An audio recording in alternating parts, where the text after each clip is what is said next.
नमस्कार भारत, आपण बघत आहात WH न्यूज. मी विजय खवसे.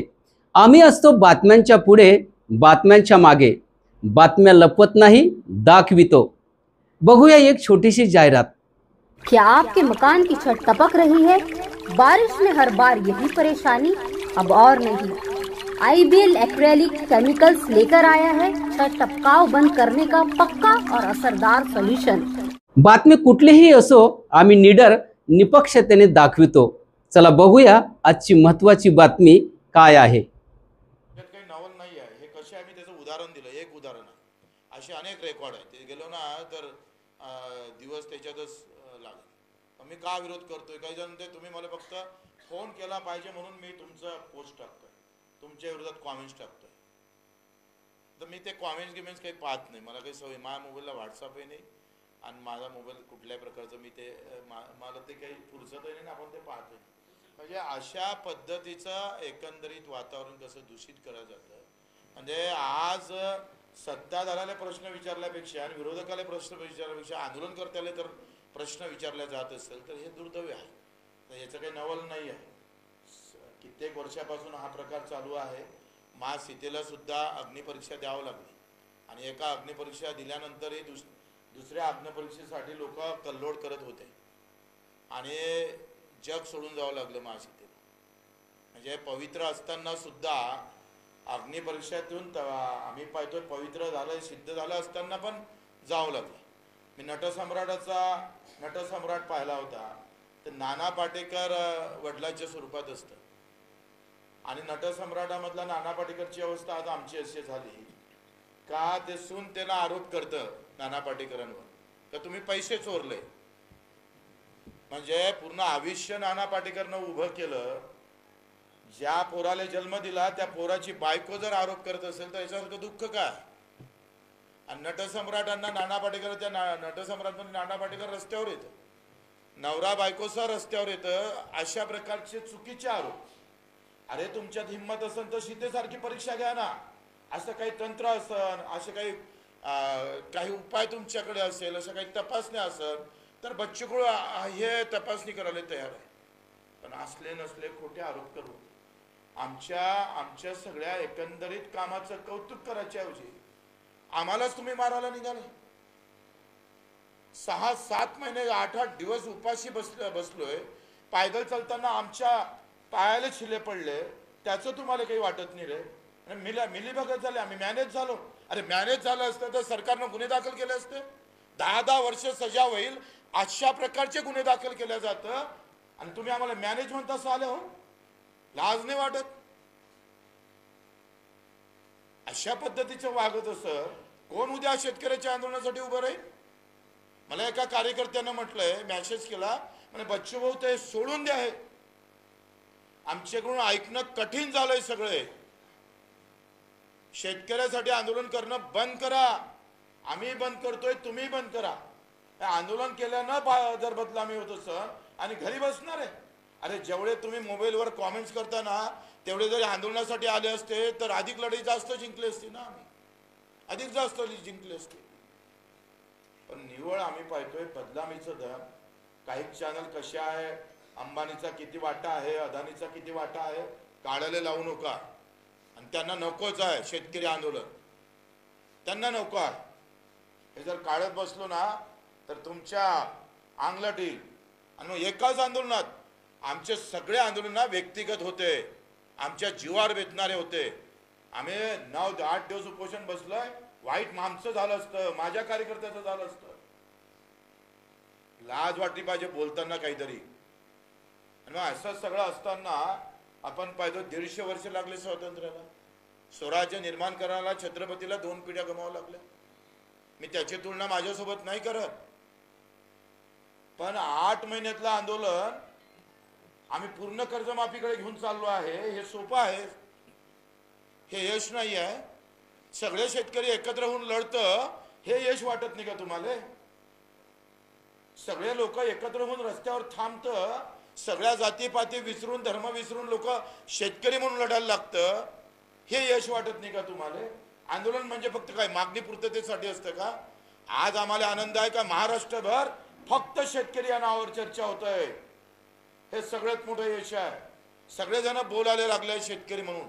जो कर्जाचा मुद्दा संपला होता, ह्या बच्चू कडू आणि त्याच्या कार्यकर्त्यांना जिवंत ठेवला. किती आंदोलन केलं आम्ही आतापर्यंत.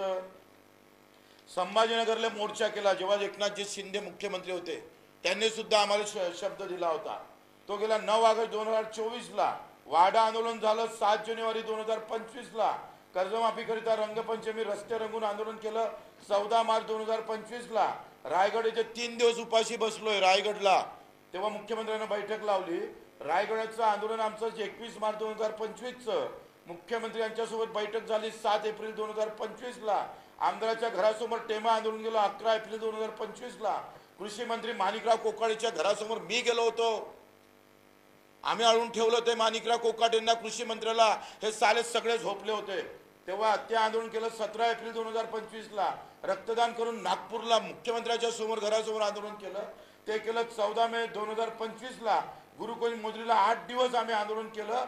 ते 8 जून अन्नत्याग आंदोलन 2025ला. 8 दिवस उपाशी राहिलो, पाण्यावर राहिलोय. काही वाटत नाही तुम्हाला? उठलं का मॅनेज झाला, पैसे घेतले, चॉकलेट दिलं, फसवलं. मग तुम्हाला कोण काढवलं रे सालेवा आंदोलन करायला? करा ना आंदोलन. आम्ही जिथं फसलो ना तिथून तुम्ही आंदोलन सुरू करा. बोलायला काय जातंय? करायला ना मर्द पाहिजे असतं. ना मर्दाची औलाद आंदोलन करू शकत नाही. आणि नंतर आम्ही पाहतोय चंद्रकांत बावनकुळेंना बैठक घेतली. भरत शेठ गोगावलेंना याचा प्रस्ताव तयार झाला पेरणी ते कापणीपर्यंतचा. त्याला कॅबिनेट आता मंजुरापर्यंत समोर जाईल. दुसरा चंद्रकांत बावनकुळेंना पुन्हा एक बैठक घेतली. 7/12 कोरा यात्रा काढला, ते पैदल फिरलो. आणि महाएल्गार मोर्चा 27 ऑक्टोबरला केला. काही लोक म्हणतात दुसरे आंदोलन होऊ नये म्हणून बच्चू कडूंना आंदोलन वेळेवर केलं. एक पत्रकार आहे मुंबईचा, त्याला भेटणार आम्ही. 2 दिवसात आंदोलन केलं, 3ऱ्या दिवसात बैठक लावली. अरे हराम करा, वास थोडं, पाय थोडं. आणि तुमच्यामुळं आमचं आयुष्य जर बर्बाद होत असेल अशा चुकीचे आरोप करू. चुकीचे आरोप करताय. कोणाची जिंदगी तुम्ही डावावर लावताय, आयुष्य डावावर लावताय. छापला त्याने न्यूज करायला काही वेळ लागत नाही, पण कोणाचं आयुष्य जर पणाला लागत असेल तर कोण सोडणार आहे? कोण सोडणार आहे कोणाला? एवढं सोपं नाही आहे. अशा पद्धतीनं जर तुम्ही उधळपट्टी करत असाल आमची, तर आम्ही सोडणार नाही. आणि मग आम्हाला परीक्षा द्यायची वेळ आली, हेच खरं तर चुकीचं आहे. आम्ही पाहतोय आहे का या सगळ्या याच्यामध्ये कोणाला वाटतं ना आता आम्ही फसलो, तर आंदोलनासाठी अधिक मुद्दे देतो त्यांना. जे म्हणतं ना आमच्यावर आरोप करताय ना, मग आंदोलनासाठी आत्ता मुद्दे आहे. अजूनही सोयाबीन, कापूस, मक्याची खरेदी झाली नाही सुरू. मुख्यमंत्र्यांना आमच्या बैठकीत आश्वासन दिलं, काय सुरू झाली नाही. आणि ज्यांना विकली त्याला हमी भाव भेटत नाही, त्याच्यासाठी आंदोलन करा ना बाबा. तुम्ही कॉमेंट्स करणाऱ्यांनी गावागावात उपोषणाला बसा. उद्या एकदा जग आम्ही होतो तुमच्यात सहभागी. काय हरकत आहे? तुम्हाला मुद्दे देतो अधिक. हमी भावाच्या खाली ज्यांनी सोयाबीन विकली त्याला पण आम्ही भावांतर योजना लागू केली पाहिजे. हमी भाव जो काढला जातो तो चुकीचा काढला जातोय, त्याच्यासाठी तुम्ही लढले पाहिजे. बच्चू कडू आणि त्या आमच्या सगळ्या नेत्यांनीच थोडं ठेका घेतलाय. तुम्ही रस्त्यावर या. स्वामीनाथन आयोगाच्या अंमलबजावणी अजून करत नाही. काँग्रेसच्या काळापासून सुरू झालेला स्वामीनाथन आता 8वा वेतन आयोग मंजूर केला सरकारनं बिहारची निवडणूक पाहून. मग स्वामीनाथन का मंजूर होत नाही? त्यासाठी आम्ही का लढत नाही? हे प्रश्न आहे. दूध उत्पादक शेतकऱ्याचं आंदोलन करता येईल तुम्हाला, करा. आम्ही सोबत राहू, बिंदास सोबत राहू, काही वांधा नाही. आता राहिला प्रश्न या आंदोलनातली तारीख. पहिले काय म्हणतोय तुम्ही इकडून तिकडे जाळली पाहिजे. तुला असं वाटतं आम्ही 27 पासून आंदोलन सुरू केलं. 27, 28, 29 निघाला. 3 दिवस आंदोलन चाललं. आमचा आग्रह काय होता? पहिल्या मिटिंगला आम्ही मुंबईला गेलो काय तर नाही गेलो. आम्ही नागपूरला बोलवायचा आग्रह होता, पण ताणून फुटणार. सरती शेवटी आलेला पाऊस सगळ्यात मोठं संकट ठरलं आमच्यासाठी. सगळ्यात मोठं धोधो पाऊस आला. तुमचं असं म्हणणं आहे का तुम्ही घरी बसून तुम्ही त्या पावसातही राहिले पाहिजे होतं, तुम्ही रेल रोको करायला पाहिजे होतं, तुम्ही छातीवर गोळ्या घ्यायला पाहिजे होतं, काही करायला पाहिजे होतं, तुम्ही मरायला पाहिजे होतं, तरी आंदोलन सोडायला नाही पाहिजे होतं. वा, घरी बसून सोपं आहे हे सगळं. या आंदोलनातली हे उपलब्धी आहे का स्वतः साधा एक डाग पण साधी खरूच पण नाही आली कोणाला. हे यशस्वीता नाही आहे. 1.5 वर्षाचं आंदोलन झालं. 700 लोक पंजाबमध्ये मरण पावले. आंदोलनाच्या यशासोबत अपयशाची किनार आहे. आमच्या आंदोलनाचं एक खरूच लागलं नाही. हे संपूर्ण यशस्वीची खऱ्या अर्थानं ही बाब आपण लक्षात घेतली पाहिजे. खरंच म्हणजे तुमचं असा आंदोलन 500 आम्ही जर पाहिलं तर जसा कोर्टाचा आदेश आला, तो कोर्टाचा आदेश आल्यावर आम्ही ठरवलं जेल भरो करू. 10-15% लोक गेले, उरलेल्याच्या 2-3 हजार लोक राहिले. पाऊस धो सुरू झाला, चर्चा सुरू असताना तुम्ही पाहिलं असेल, तुम्ही पाहिलं तिथं दाखवा. आमचा मीडिया, आमचे लोक थोडे कमी पडून आले रे, हे सगळं दाखवाले. कारण सगळ्या आमच्या विरोधात उलट्या बातम्या सुरू केलेल्या. गावागावात कसा बच्चूकडू बदनाम होईल, हा आंदोलन करायच्या लायकीचाच ठेवायचा नाही याला, म्हणजे कोणी बोलणारच राहणार नाही, ही मानसिकता काही पक्षानं करून ठेवलेली आहे. काय अवस्था होती तिथली. सकाळी जेव्हा आम्ही उठलो, आम्ही अजूनही तरी झालं तयार नव्हतं. जेव्हा 30 तारखेची सकाळ आली, म्हटलं आपण सकाळी पाहू, आंदोलकाची संख्या जर कदाचित वाढली तर पुन्हा रेटू. पण 300, 400, 500, 700 लोक उठले होते. आंदोलन रात्रभर जागत आम्ही मंगल कार्यालयात शिफ्ट केलं. तुम्हाला माहित असेल, काही लोक आमदार निवासमध्ये ठेवले. मग तुमचं असं म्हणणं आहे का धो पावसामध्ये कोण टिकलं? काही पण लावली जीप टाळूला लागले बोलायला, अशा पद्धतीचं आम्हाला जर कोण आंदोलन करायची आमची पण मानसिकता नाही. एवढा संताप येत आहे, असं वाटते घरचे पण म्हणत आहे की तुम्ही कशालाच करायचं काम नाही. म्हणजे तुम्हाला कोणाचं जर कॉमेंट्स करून भागत नसेल तर मारा बाबा, आम्हाला मारून टाका, बंदुकीच्या गोळ्या घ्या, छात्र्या ठरवा बच्चू कडूच्या. एवढी चूक फक्त. काय कमेंट्स त्यांना इकडे बोला. जरांगे साहेबांना जसं बोलावलं तसं सगळं इकडे आले पाहिजे. जरांगे साहेबांची ताकद मोठी आहे, ओबीसी नेत्यांची ताकद मोठी आहे. मराठीचा मुद्दा बगर न बोलावता सॉल्व्ह झाला का नाही, मोर्चा काढला, भावनेतले मुद्दे आहे. ह्या मुद्द्याला वेगळ्या प्रकारचं वळण लागते, हे सरकारला माहीत आहे. शेतकऱ्याच्या मुद्द्याचं आणि त्या मुद्द्यासोबत आपण तुम्ही कुठं हे करू शकतो का, हे आपण समजलं पाहिजे. पण कुठल्याही गोष्टीला त्यांची ताकद मोठीच आहे ना. आमच्याकडे लोक किती होतो, एवढ्या कमी लोकांमध्ये एवढं मोठं आंदोलन का 30 वर्षात शरद जोशी साहेबांनंतर नागपूरमध्ये होणारं सगळ्यात मोठं आंदोलन होतं. रिस्क घेऊन होतं. कोणते गुन्हे दाखल झाले माहीत आहे, सगळे नॉन बेलेबल आहे. जे थांबलेले आंदोलन होते माझ्यावर गुन्हे, ते सगळ्या नोटीस आल्या, घरी येऊन पडलेल्या माझ्या, सगळ्या रेकॉर्डवर आणल्या, सगळ्याच्या आता तारखा सुरू झाल्या. हे पाहत नाही तुम्ही. म्हणजे तुम्हाला अपेक्षा आहे बच्चू कडू मेला पाहिजे तडपू आणि मग आम्हाला समाधान हा ये था सच्चा वा. ही अशा भूमिका जर लोकांची असेल तर ते चुकीचं होईल. मला असं वाटते का आपण आता जाऊ काय 26 तारखेचं सोनं कसं करताय. 26 म्हणजे 2026चं 30 जून 2026 आपल्याला तारीख भेटली. आता याचं आपल्याला सोनं करता आलं पाहिजे. मला माहीत आहे शेतकरी अजूनही आमच्या बाजूने उभा आहे, गावखेड्यात त्याला विश्वास आहे. आणि मग हे 30 जून 2026 समजून घ्या, आज माफी केली असती सरकार, काय अवस्था राहिली असती. ते कुठं अरे आपल्या बँकेचं मग दिलं नाही का तुम्ही. माझ्या बँकेचं मी एका बँकेचं उदाहरण देतो. अरे हे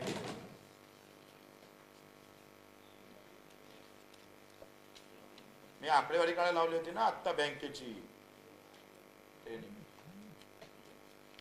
आता बँकेची आकडेवारी काढली नाही का.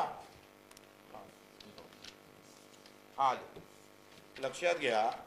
आता काय मी एका बँकेचं उदाहरण पुऱ्या महाराष्ट्राला लागू शकतो. लक्षात घ्या 2021च्या वर्षातलं थकीत आहे. म्हणजे आतलं महात्मा फुले कर्जमाफी झाली होती आणि छत्रपती शिवाजी महाराज कर्जमाफी झाली होती. छत्रपती शिवाजी महाराज कर्जमाफी झाली 2009 ते 15 पर्यंत आणि महात्मा ज्योतिबा फुलेंची कर्जमाफी झाली ही 15 ते 19 पर्यंत. बरोबर आहे. 3-3, 4-4 वर्षातली कर्जमाफी झाली. पण एकही कर्जमाफी मनमोहन सिंगनं जे साहेबांनी जे कर्जमाफी केली होती सगळी कर्जमाफी ही थकीतदाराची झाली. रेग्युलर कर्ज भरणाऱ्याची कर्जमाफी झाली का आतापर्यंत नाही झाली. सगळ्यात जास्त अडचणीत कोण आहे आजचा या वर्षातला शेतकरी. अतिवृष्टीत सापडला, मराठवाडा वाहून गेला पुरा. आज हे पहिलं वर्ष आहे. सुलतानी संकट तर आहेच, आसमानी पण आहे. कारण कमी भाव कमी का तू आमच्या हाती सोयाबीन आलं, कमी तूर आलं, कमी कापूस येणार आहे आणि भावही भेटला नाही. 2000 विकावं लागली सोयाबीन, 4-5 हजारानं कापूस विकावं लागतं. म्हणजे हमी भाव नाही आणि उत्पादनही वाढलं नाही. आता या वर्षाचं जर उद्या काल घोषणा झाली असती आंदोलनाच्या माध्यमातून तर या वर्षीचा कर्जदार थकीत झाला असता का. तो थकीत राहिला असता का? नाही राहिला असता. कारण त्यानं जून जुलै एप्रिल जून मे जून जुलैमध्ये 2025ला कर्ज घेतला आहे. तो थकीत कधी होईल? 31 मार्च 2026ला होणार. म्हणजे तो येणार आहे का? नाही येणार. हे स्पष्ट आहे. आता साधं उदाहरण आहे का 20-21ला 28 कोटीची थकबाकी आहे मध्यवर्ती बँक आमच्या बँकेची. 22-23ला आमच्या बँकेची थकबाकी आहे 63 कोटी आणि 24-25ची कर्ज थकीत आहे 104 कोटी आणि 25-26चं कर्ज थकीत राहू शकतं 647 कोटी. म्हणजे 3 वर्षातली बेरीज जेवढी होत नाही तेवढी बेरीज या वर्षातली आहे. समजून घ्या. उलट सरकार फसलं आहे, त्याला फसवलं पाहिजे आपण. आता त्यांनी चालू वर्षाची कर्जमाफी करावंच लागणार आहे कारण दुष्काळ जाहीर केला तुम्ही. दुष्काळ जाहीर केल्यानंतर त्यांनी हा 9 ऑक्टोबर 2025चा GR आहे. 9 ऑक्टोबर 2025चा शासन निर्णय काय म्हणताय का शेतीच्या निगडीत कर्जाच्या वसुली स्थगिती 1 वर्षासाठी. सक्तीची नाही म्हटलं, वसुलीच करता येणार नाही. सक्तीची वसुली आणि वसुली शब्दप्रयोग पहा, लक्षात घ्या. सक्तीची वसुली म्हणजे वसुली करता येईल, पण आता याच्यात काय लिहिलं GR मध्ये का शेतीच्या निगडीत कर्जाच्या वसुलीस स्थगिती 1 वर्षासाठी आहे. 1 वर्ष तुमची वसुली होईल का? नाही होणार. हा शासन निर्णय आहे. शासन निर्णयाची अंमलबजावणी झाली नाही आणि एखाद्या मॅनेजरनं सक्तीची वसुली केली तर ठोकाले बच्चूकडू तयार आहे, ठोकून काढू चालेल. म्हणजे हा इथे शासन निर्णय आहे. वसुली थांबवली आहे सरकारनं कारण दुष्काळ झालेला आहे. काय केलं सरकारनं? अधिक एक तुम्हाला भांडण करायला पाहिजे. जे बोंबलून राहिले का नाही आता दुष्काळ जाहीर केला नाही सरकारनं. दुष्काळाचीच व्यवस्था आहे. मागच्या 22, 23, 24 जर तुम्ही पाहिलं 21, 22, 23ला 3 शासन निर्णय आहे. 3 ते 4 दुष्काळ जाहीर केले. 3 वेळा वेगवेगळा 3 वर्षात 3 वेळा दुष्काळ जाहीर केला. या वर्षी सरकारनं दुष्काळ जाहीर केला नाही, पण दुष्काळातले जे नियम आहे अटी आहे त्या लागू केल्या. जाहीर करणं आलं आणि नियम लावणं आलं. मग आंदोलन आहे का नाही? आम्ही आता सध्या काही करत नाही आंदोलन. तुम्ही करा ना बाबा. दुष्काळ जाहीर करायसाठी करा, काय हरकत आहे? कॉमेंट्स केल्यापेक्षा आंदोलन करा ना तुम्ही. दुष्काळ जाहीर केला तर अधिक अटी तुम्हाला लागू शकतं, अधिक तुमचा चांगला फायदा होऊ शकतं. दुसरं आपण पाहतोय का 26 मध्ये आता जे आपण पाहतोय का 30 जून 2026 च्या पूर्वी तुम्ही मुख्यमंत्र्याचं स्टेटमेंट फार व्यवस्थित ऐका. आज आहे पांडुरंगाच्या चरणी, आज एकादशी आहे आणि आपले माजी मुख्यमंत्री एकनाथजी शिंदे पंढरपूरला, त्यांना पंढरपूरच्या मंदिरात म्हटलेला कर्जमाफी होणार. पहिले काय स्टेटमेंट होते यांचे बोलणे, यांचे काय वक्तव्य होतं? योग्य वेळी करू, सध्या योग्य वेळ नाही आहे. मुख्यमंत्र्याचे जर 8 काढले ना त्याच्यासाठी स्पेशल पत्रकार परिषद घेतली. का आता दुष्काळ पडलेला आहे, आता खात्यात पैसे टाकू का कर्जमाफी करू? अरे आमच्या आंदोलनामुळं योग्य वेळ गेली का नाही गेली? निश्चित तारीख आली का नाही आली? जो घमसाम आम्ही केला 3-4 घंटे, जे आमच्या नेते मंडळीनं तिथं आंदोलन चर्चा केली, अजितदादा असेल नवले, तुमचे राजूजी शेट्टी असेल, वामनराव चटप असेल, एवढा हुशार म्हणून वामनराव चटप, त्यालाही आरोप लावते मॅनेज झालं. कुणावर आहे? त्यांचं हयात आंदोलनात गेली. नवलेजी असेल, शेट्टी साहेब असेल, आमचे पुणकर आपले तुपकर असेल, वामनराव चटप असेल, क्षीरसागरजी असेल, प्रकाशजी पोरे असेल, हे सगळे महादेवराव जानकर असेल, सगळ्यावर आरोप करायला निघाले. म्हणजे तिथून घरी बसून आरोप करणं सोपं आहे. म्हणून आता आपली काय आता कसरत काय माहिती आहे का? आत्ता या वर्षातली कर्जमाफी आली पाहिजे, याच्यासाठी आंदोलन होत आहे सगळ्यात मोठं. आणि दुसरी काय अडचण आहे का 31 मार्च 2025 पर्यंत जर कर्ज भरलं नाही आणि कर्ज माफ नाही झालं तर मग कसं? तर त्याच्यासाठी ह्या 31 मार्च पर्यंत एक मोठं आंदोलन. आत्ता आपण घोषणेसाठी आपला 1 टप्पा झाला.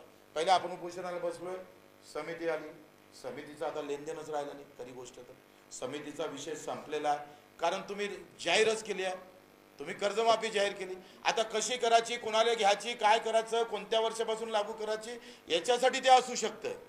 पण आपण त्या समितीचं अस्तित्व संपलेलं आहे, लक्षात घ्या. का संपलेलं आहे? कारण 31 जून 2025च्या पूर्वी 26च्या पूर्वी आम्ही कर्जमाफी करणार आहोत. म्हणजे कर्जमाफीची घोषणा झाली का नाही झाली? याला कर्जमाफीची घोषणा म्हणणार नाही का तुम्ही? घोषणाच करून टाकली आपण. आंदोलनाच्या कमी वेळामध्ये कमी ताकदीमध्ये सरकारला आपण घोषणा करायला भाग पडलेलं आहे. आता त्याच्यात कोण कोण यातलं आलं पाहिजे, त्याचे आमचे या वर्षीचा कर्जदार कसा आला पाहिजे किंवा ते थकीत कर्ज त्याला आता काय. आता एक दुसरा एक मी आरबीआयचं सर्क्युलर आणलं. आरबीआयचं काय म्हणतंय? आरबीआय हे म्हणतं, आरबीआयच्या गाईडलाईन्स आहे, म्हणजे सरकारले हे सगळं करायला सोपं आहे, काही वेगळं करायची काही गरज नाही आहे. 1 जुलै 2013चं आरबीआयचं सर्क्युलर आहे. ते काय म्हणतंय का जर आपत्ती आली, नैसर्गिक काही झालं, काही प्रॉब्लेम झाले, तर अल्प मुदतीचं पीक कर्जाला मध्यम मुदतीत कर्जामध्ये रूपांतर करता येईल. मग ते मुदत 5 वर्षाची असू शकते, 7 वर्षाची होऊ शकते, 10 वर्षाची पण होऊ शकते. 1 जुलै 2000च्या आरबीआयच्या निर्देशाप्रमाणे रूपांतरित कर्जास 1 वर्षापर्यंत परतफेडीचा अवकाश देता येतं. याच्यापेक्षा 6, 7, 8ला मनमोहन सिंग साहेबांना जे कर्जमाफी दिली तेव्हा ते खरं तर ते धोरण आपल्याला अंमलात आणावं लागेल. त्यांना एका वर्षात 2 कर्ज दिलं, 20,000 माफ केलं आणि पुन्हा थकीतवाले होते त्यांना कर्ज भेटत नव्हते, त्याला सुद्धा कर्ज देण्याची मुभा दिली. झालेलं आहे, ते करून घ्यावं लागेल. त्याच्यासाठी कोणी बोलत नाही. तुम्ही मॅनेज झाले, तुम्ही मॅनेज झाले. अरे मग आपल्यासाठी लढावं लागेल. आता आम्ही जेव्हा शब्द घेतला बच्चू कडून, शब्द काय आंडूपांडूला दिला काय? आमचे 7 नेते काय आंडूपांडू आहे का? अरे हम 350 गुन्हे दाखल हुए म्हणतो. बच्चू कडूला शब्द दिलाय, राजू शेट्टीला दिला, नवलेजीला दिलेला आहे, वामनराव चटर्जींना दिला, क्षीरसागरना दिला, तुपकरांना दिलाय, महादेव जानकरांना शब्द दिला, सगळ्या शेतकऱ्यांना दिला. तुम्ही तिथं येऊन बोलले आणि एवढं जर केली नाही तर आम्ही सांगतोय 30 जून त्याच्यानंतरची 1 जुलै आमची राहील. हंगामा होईल महाराष्ट्रात, हंगामा चारों तरफ. जहां जाएंगे वहां हंगामा होगा. सोडणार नाही आम्ही. अरे मेलो तरी बेहत्तर, आम्ही सोडणार नाही. आणि जेथपर्यंत हे कर्जमाफी होत नाही तोपर्यंत भाजपला येत्या जिल्हा परिषद पंचायत समितीला राष्ट्रवादी यांना मत मारू नका. काही मारायची गरज नाही, काही संबंधच नाही आहे. दुसरा आपण पाहतोय देवेंद्रजी फडणवीस साहेबांनी कर्जमाफी केली होती. छत्रपती शिवाजी महाराज 2017ला किती देणं बाकी आहे? माझ्या बँकेचे म्हणतो फक्त, राज्याचे वेगळे 173 कोटी अजूनही दिले नाही. कोणी बोललं का? हे जर एका बँकेची स्थिती आहे तर बाकीचीचं काय असेल? कोणी हे बोलणार करा तिथे आंदोलन. 173 कोटी रुपये दिले नाही. नियमित कर्जदाराला प्रोत्साहन निधी 10,365 लोकांना प्रोत्साहन निधी अजूनपर्यंत आला नाही. अजूनपर्यंत आला नाही. जे कर्जदार पात्र आहे त्याचे पैसे अजूनपर्यंत आले नाही. मग आमचे महात्मा फुले शेतकरी कर्जमाफी योजना आहे आणि हे उद्धव साहेबांच्या काळात झाली होती. यांचे सुद्धा आमच्या बँकेचे 33 कोटी रुपये येणे बाकी आहे. 33 कोटी. हे एका बँकेचा आकडा आहे. महाराष्ट्राचा काढत बसा काय करायचं. प्रोत्साहन निधी त्यांचा पण अजून आला नाही. 2080 रुपये 80 लोकांचा अजूनही आम्ही पाहतोय पैसे मागच्या कर्जमाफीचे आले नाही. म्हणजे ही अशी अवस्था, याच्यावर कोणी बोलायला तयार नाही. आम्ही बोललो तर तुम्हाला लगेच आम्ही पाहतोय का लगेच आमच्यावर टीका टिप्पणी होतं. सगळे निर्णय आहे त्याच्यात काय म्हटलं आहे? शेतकरी थकबाकीदाराला माफ होईल. हा आहे महात्मा ज्योतिबा फुलेचा. दुसरा आहे छत्रपती शिवाजी महाराज यांनी ते म्हटलं आहे शेतकरी थकबाकीदार आहे त्यांचंच कर्ज माफ होईल. आता हे जर निर्णय असे असेल आतापर्यंतच्या शासन निर्णयाचे, तर मला एक सांगा, चालू कर्जातला यावर्षीचा शेतकरी संकटात आहे. जर आज कर्जमाफी केली असती तर चालू वर्षातला शेतकरी सुटला असता, तर मग कोण दोषी राहिलं असतं? आज आम्ही याच्यासाठी लढलो पाहिजे का चालू कर्जवाला तो कसा घेता येईल याच्यासाठी लढणं गरजेचं आहे. उलट सरकार आज येलं असतं तर 15-20 हजार कोटी खर्च करायला लागले असते. चालू घेतलं तर सरकारले 45,000 कोटीपर्यंत जावं लागतं. कोणाला फसवलं? या 2026चं आम्हाला सोनं करावं लागेल. म्हणजे एकंदरीत या सगळ्या ह्याच्यामुळं आपण पाहतोय आहे का जे आंदोलन उभं राहिलं भाऊ, किती कष्ट केले आमच्या कार्यकर्त्यांनी, किती कष्ट केले. साधा ट्रॅक्टर, त्या ट्रॅक्टरच्या खाली झोपणं, पाऊस आला, मिरची पॉकेट पासून सगळं, त्याचं कौतुक कुठंच होताना दिसत. 7 दिवस बच्चूकडं अन्नत्याग केलं, त्याचंही कौतुक कुठं होत नाही. 150 सभा एकट्यानं घेतल्या महाराष्ट्रात, त्याचंही कौतुक कुठं होत नाही. तिथं आम्ही कसं झोपलो, काय झोपलो, हे कधी त्याचं कौतुक होत नाही. फक्त काय चुकलं एवढंच पाहायचं असं. आम्हाला आंदोलनाच्या बाजूने जावं लागेल. ही मानसिकता आम्हाला करावं लागेल. शेतकऱ्याच्या आत्महत्या वाचवायला चाललोय, उद्या आमचीच आत्महत्येची वेळ येईल की काय, अशी अवस्था या निराशापोटी. एवढे तुम्ही म्हणजे जसं काही आम्ही डाकाच मारला कोणाचं आम्ही जसं खूनच केला अशा पद्धतीचं वागताय. कोण शेतकऱ्यासाठी उभं राहील? आणि हा डावच असतं राव. कारण हे जर झालं, उद्या आंदोलन सक्सेस झालं, असं जर वातावरण तयार झालं तर मोठी ताकद महाराष्ट्रात शेतकऱ्याची उभी राहील. ती राहूच नये. अशा पद्धतीने जर कोणी वागत असेल तर ते चुकीचं आहे. काही प्रश्न असेल तर तुम्ही विचारू शकता.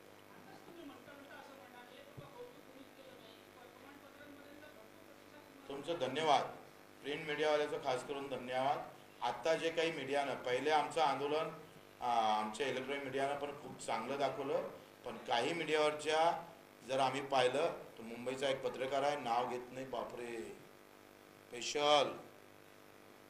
स्पेशल माझ्यावर असं वाटतंय का फक्त बच्चू कडूची बदनामी करायसाठी स्पेशल नियुक्ती झाली का त्याची, अशी अवस्था आहे. ते काढू, त्याचंही काढू आम्ही, त्याच्यासाठी स्पेशल एपिसोड करणार आहोत. आता काही प्रश्न विचारायचे असेल तर विचारा. हां, एक अधिक राहिलं. आम्ही 12 तारखेला अलिबागला सगळ्या जिल्हा मध्यवर्ती बँकेचे अध्यक्ष तिथं बोलावलेले आहे. आणि आता लगेच आम्ही जे व्हायला पाहिजे, ज्या ज्या गोष्टी सुटलेल्या आहेत त्याच्यासाठी सुद्धा आमची बैठक सगळ्या नेत्यांसोबत होणार आहे. तुम्हाला सांगतो ते पण आम्ही करणार आहोत. आणि आता आपण काय केली, घोषणा करून घेतली, तारीख मिळवली. आता ते कशा पद्धतीनं जास्त लोकांना लाभ भेटल त्याच्यासाठी एक आंदोलन करू, त्याच्यासाठी लढू. पण कॉमेंट्स करणाऱ्यांनी थोडं समजून घ्या, विचारात घ्या. कुठले सुटले पैसे भेटले, 50-60 रुपये, 100 रुपये एका कॉमेंट्स मागं भेटले का लगेच करता तुम्ही, टाकताय. 100 रुपयासाठी तुम्ही सगळे विकून जात असाल. काही विचारायचं आहे? अलिबागला जयंतराव पाटलाच्या बँकेमध्ये, रायगड जिल्हा मध्यवर्ती बँक, आम्ही सगळे, कारण त्याचा अभ्यास करून व्यवस्थित आमचा ग्रामीण भागातला सगळा शेतकरी आला पाहिजे याची काळजी घ्यावी. 12 तारखेला 12 त्याच्या अगोदर आमची पक्षांतर्गत बैठक होईल, मग सगळ्या नेत्यांची होईल. हां,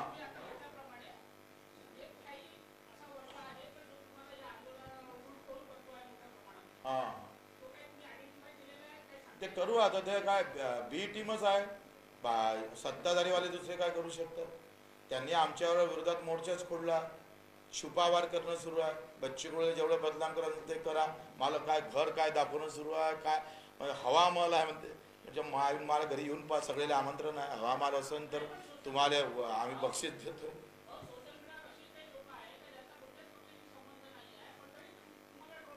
पक्षाचे कसं होते का, सीतेला परीक्षा द्यायला लागली का नाही, द्यायला लागली. म्हणजे प्रभू रामचंद्रासारख्या सीता मैयाला जे कायच्यात काही नाही, तिला परीक्षा द्यावं लागली तर मग काय.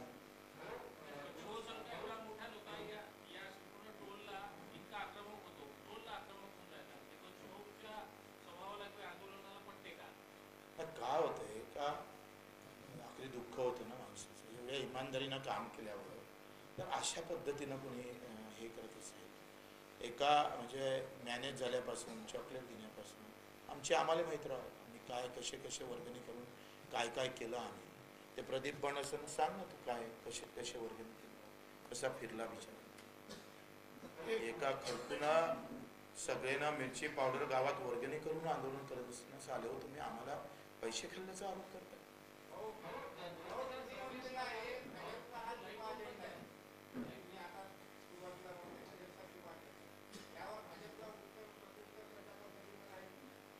नाही माझं काय मत आहे का बा, आता आम्ही काही पोस्ट पाहिले ना ते काढून पण तुम्हाला देतो, म्हणजे अशी बदनामी करत असा आम्ही तुमचा आभार मानतो ना.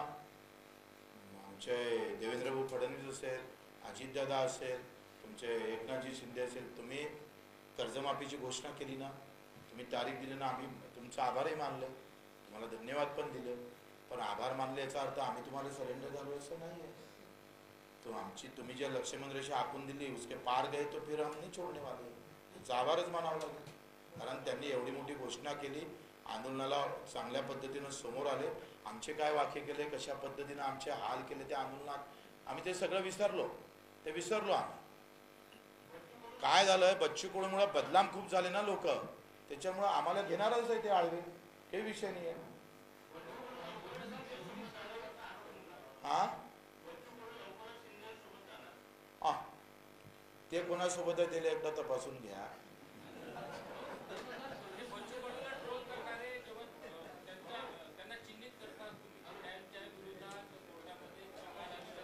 सगळ्यांना कोर्टात खेचणार आम्ही, 4 पुऱ्या महाराष्ट्रात गुन्हे दाखल होईल, कोणाला सोडणार नाही. स्पेशल 5 जणांची वकिलाची टीम तयार केली मी.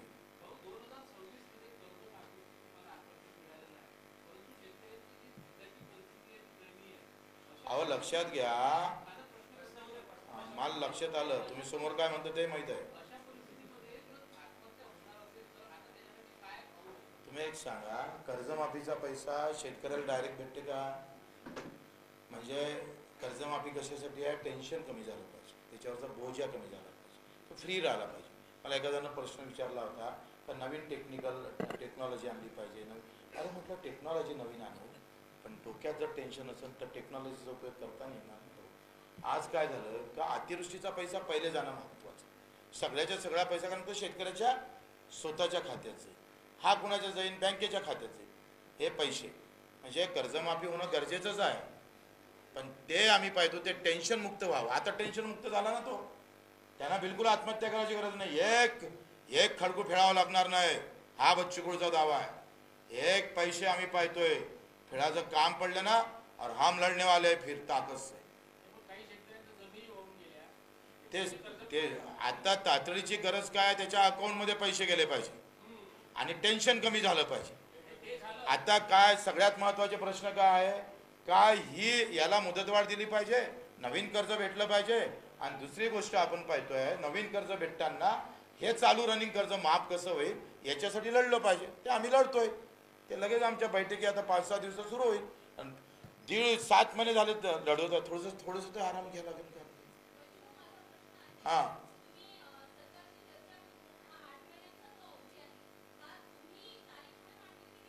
शासनानं ते तारीख दिली, आम्ही तर आजच म्हणत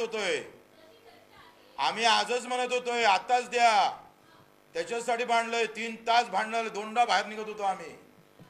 3 तास मॅनेज झालं असतं तर 3 तासात काय गेल्या.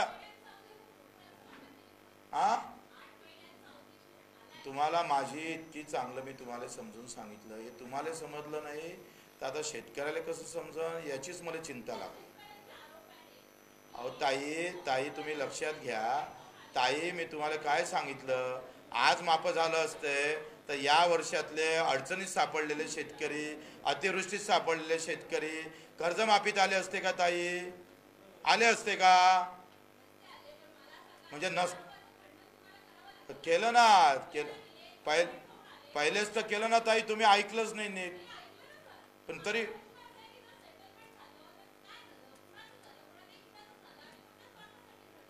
म्हणजे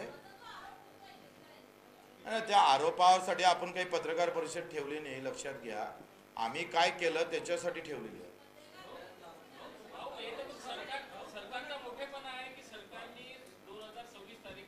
कसं आहे, या आर्थिक वर्षात त्यांची परिस्थिती म्हणून सांगत होते नाही आहे. आता येणारा मार्च नवीन आर्थिक वर्ष लागेल का नाही लागेल, 26-27, म्हणजे बजेट त्यांना ते काय होते का, आमचे जो पैसे तुम्हाला माहीत आहे, ठेकेदारांना आत्महत्या केल्या, काय सुरू आहे, कशा पद्धतीचे पैसे. आणि बजेटमध्ये पहा ना, यावर्षी अमरावतीला किती भेटले, 15 कोटी. मी एका बजेटला आम्ही आमदार असताना 70-100 कोटी आणायचं, पुऱ्या जिल्ह्याला 50-60 कोटीच्या वरती नाही. सार्वजनिक बांधकाम विभागाचं.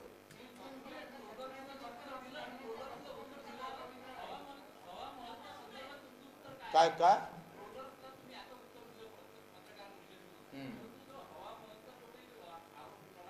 त्याच्यासाठी आमचे कार्यकर्ते बस आहे. तुम्हाला आमंत्रण केलं ना, येऊन जा ना तिकडे माझ्या घरी, मस्त पहा. मित्रांनो, ही होती आजची महत्त्वाची बातमी. उद्या पुन्हा भेटूया नवीन बातमीसह. तोपर्यंत बघत रहा WH न्यूज. लाईक करा, सबस्क्राईब करा आणि तुमच्या मोबाईलवर बातमी लगेच हवी असेल तर बेल आयकॉन अवश्य दाबा आणि जाहिरात देऊन आम्हाला आर्थिक सहकार्य करा. धन्यवाद. नमस्कार.